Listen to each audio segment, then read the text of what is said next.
Guys నిన్న చెన్నై మీద Gujarat గెలవడంతో points టేబుల్లో మళ్ళీ మార్పులు జరిగాయి. ఇంకా అలాగే మనం ప్రీవియస్ వీడియోస్లో చెప్పుకున్నట్లుగా ఆర్సీబీకి ప్లే ఆఫ్స్కి వెళ్ళడానికి ఛాన్సెస్ అయితే పెరిగాయి. అది ఎలా ఏంటన్నది ఈ వీడియోలో ఫుల్ క్లారిటీగా తెలుసుకుందాం. ఇలాంటి అప్డేట్స్ అయితే మన ఛానల్లో డైలీ వస్తూనే ఉంటాయి. కాబట్టి మీరు ఫస్ట్ ఆఫ్ ఆల్ మన ఛానల్ని సబ్స్క్రైబ్ చేసుకుని బెల్ సింబల్ని ఆల్లో పెట్టుకుని ఉంటే మేము చెప్పే అప్డేట్ మీకు ఫాస్ట్గా వస్తుంది. ఇంకా ఫస్ట్ ఆఫ్ ఆల్ నిన్న జరిగిన మ్యాచ్ గురించి మాట్లాడదాం. నిన్న జరిగిన మ్యాచ్లో చెన్నై మీద జీటీ అయితే గెలిచారు. అది కూడా 35 రన్స్ తేడాతో గెలవడం జరిగింది. ఓపెనింగ్ వచ్చిన శుభ్మన్ గిల్ ఇంకా సాయి సుదర్శన్ ఆధార్ కొట్టేశారు. రుద్మాన్ సహా ప్లేస్లో సాయి సుదర్శన్ అయితే గిల్తో ఓపెనర్గా వచ్చాడు. ఓపెనర్గా వచ్చాడో లేదో ఫస్ట్ మ్యాచ్లోనే సాయి సుదర్శన్ గిల్తో పాటు సెంచరీ కొట్టేశాడు. అది కూడా 5 సార్లు ఛాంపియన్ సిఎస్కే మీద ఫస్ట్ సెంచరీ కొట్టాడు. లాస్ట్ ఇయర్ అయితే సెంచరీ ఇదే గ్రౌండ్ లో ఇదే టీం మీద ఫైనల్ మ్యాచ్ లో మిస్ అయింది. అక్కడ మిస్ అయిన 100ని ఈ మ్యాచ్ లో కొట్టేశాడు. అది కూడా 51 బాల్కే 100 కొట్టేశాడు. స్ట్రైక్ రేట్ వచ్చేసరికి 201.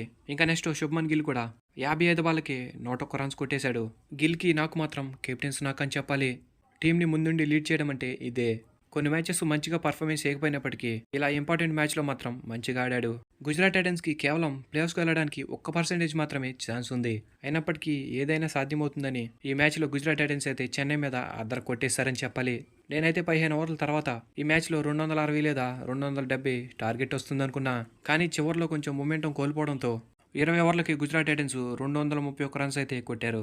ఇలా ఇంత భారీ స్కోర్ రావడానికి మెయిన్గా రీజన్ అయితే శుభ్మన్ గిల్ ఇంకా సాయి సుదర్శనే అని చెప్పాలి. ఇంకా అలాగే ఐపీఎల్ మొత్తంలో టాప్ పార్ట్నర్షిప్స్లో 210 రన్స్తో గిల్ ఇంకా సాయి సుదర్శన్ థర్డ్ ప్లేస్లో ఉన్నారు. ఇంకా ఫస్ట్ ప్లేస్ వచ్చేసరికి 229 పార్ట్నర్షిప్, అది కూడా 97 బాలకే విరాట్ కోహ్లీ ఇంకా ఏబీడీ. ఇంకా సెకండ్ కూడా విరాట్ కోహ్లీ ఇంకా ఏబీడీనే 102 బాల్కి 215 రన్స్. ఇంకా థర్డ్ సాయి సుదర్శన్ ఇంకా గిల్ 104 బాల్కి 210 రన్స్. ఇంకా ఫోర్త్ వచ్చేసరికి క్వింటన్ డికాక్ ఇంకా కేఎల్ రాహుల్ 121 బాల్కి 210 రన్స్. ఇంకా ఫిఫ్త్ వచ్చేసరికి గిల్ క్రిస్ట్ ఇంకా షైన్ మార్ష్ 98 బాల్కి 106 రన్స్. ఇంకా తర్వాత బ్యాటింగ్ దిగిన చెన్నై సూపర్ కింగ్స్ ఎర్లీగా పవర్ ప్లేలోనే 3 వికెట్లు కోల్పోయారు. ఎప్పుడైతే ఆ 3 వికెట్లు కోల్పోయారో 2-3 ఓవర్లు బౌండరీస్ రాలేదు. ఇంక ఇలా మొమెంటం జీటీ వైపు ఉందన్నప్పుడు డారెల్ మిచెల్ ఇంకా మోయిన్ అలీ సూపర్ బ్యాటింగ్ అని చెప్పాలి. ఎప్పుడైతే వీళ్ళు హిట్టింగ్ చేయడం స్టార్ట్ చేశారో మళ్ళీ మ్యాచ్ చెన్నై వైపు తిరిగిపోయింది. ఇంకా డారెల్ మిచెల్ ఇంకా మోయిన్ అలీ ఇద్దరు హాఫ్ సెంచరీ చేయడంతో ఆల్మోస్ట్ మ్యాచ్ని గెలిపించేదాకా తీసుకొచ్చారు. కానీ అన్ఎక్స్పెక్టెడ్గా 1000 వికెట్లు కూడా పడిపోయాయి. ఇంకా తర్వాత బ్యాటింగ్ వచ్చిన శివన్ దుబే, రవీంద్ర జడేజా కొద్ది గొప్ప పర్వాలేదనిపించారు. ఇంకా తర్వాత బ్యాటింగ్ వచ్చిన ఎంఎస్ ధోని అతను కొట్టేశాడని చెప్పాలి. అంటే మ్యాచ్ని గెలిపించకపోయినప్పటికీ ఫ్యాన్స్ను మాత్రం ఫుల్గా ఎంటర్టైన్ చేశాడు. 11 బాలకే 26 రన్స్ కొట్టేశాడు. దానిలో 3 సిక్స్లు ఇంకా ఒక 4 ఉంది. మరి ధోని ఆ సిక్స్లు కొట్టింది ఎవరినో కాదు, రషీద్ ఖాన్ లాంటి వరల్డ్ క్లాస్ స్పిన్నర్ని బ్యాక్ టు బ్యాక్ 2 సిక్స్లు కొట్టేశాడు.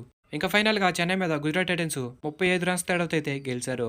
ఇలా సిఎస్కే మీద జీటీ గెలవడంతో జీటీ ఫ్యాన్స్ హ్యాపీగా ఉన్నారో లేదో కానీ ఆర్సీబీ ఫ్యాన్స్ మాత్రం ఫుల్ హ్యాపీ అని చెప్పాలి. ఎందుకంటే ఇప్పుడు ఆర్సీబీకి ప్లే ఆఫ్ ఛాన్సులు అయితే పెరిగాయి. ఎలా అన్నది ఒకసారి పాయింట్స్ టేబుల్ చూద్దాం. ప్రజెంట్ పాయింట్స్ టేబుల్ అయితే ఇలా ఉంది. సిఎస్కే 12 మ్యాచెస్ ఆడి 6 మ్యాచెసే గెలిచారు. ఇంకా ఆర్సీబీ 12 మ్యాచెస్ ఆడి 5 మ్యాచెస్ గెలిచారు. మరి ఇప్పుడు మనం ప్రీవియస్ వీడియోస్లో కూడా చెప్పుకోవడం జరిగింది, సిఎస్కే ప్రజెంట్ జీటీ మీద ఓడిపోయారు అంటే ఆర్సీబీకి ప్లే ఆఫ్ ఛాన్సులు అయితే పెరుగుతాయి అని. ఎలా అంటే నెక్స్ట్ సిఎస్కేకి ఆర్ఆర్ మీద ఇంకా ఆర్సీబీ మీద మ్యాచ్ ఉంది.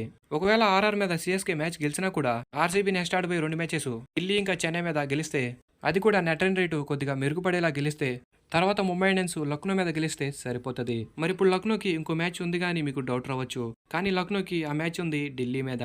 అప్పుడు ఫర్ ఎగ్జాంపుల్ ఎల్ఎస్జీ మీద డీసీ గెలిస్తే అప్పుడు ఢిల్లీ 7 మ్యాచెస్ గెలుచుంటారు. మరి అప్పుడు ఢిల్లీ తర్వాత ఆడిపోయే మ్యాచ్ ఆర్సీబీ మీద. ఆ మ్యాచ్లో ఏ టీం అయితే గెలుస్తుందో అక్కడ డిసైడ్ అయిపోతుంది. లేదు ఒకవేళ ఢిల్లీ వర్సెస్ లక్నో మ్యాచ్లో లక్నో కానీ గెలిచారు అంటే తర్వాత లక్నో మీద ముంబై గెలిస్తే సరిపోతుంది. నేను చెప్పిన ఈ ప్రాసెస్ జరగడం కష్టమే, కానీ టైం బాగుంటే మనం అనుకున్నట్టే జరుగుతుంది. కాబట్టి ఆర్సీబీ ఫ్యాన్స్ పెద్దగా స్ట్రెస్ తీసుకోకుండా అంతా దేవుడికి వదిలేస్తే టైం బాగుంటే ఖచ్చితంగా ప్లేస్కి వెళ్తారు. ఆర్సీబీ ఫ్యాన్స్ అందరికీ ఈ వీడియోనైతే షేర్ చేయండి.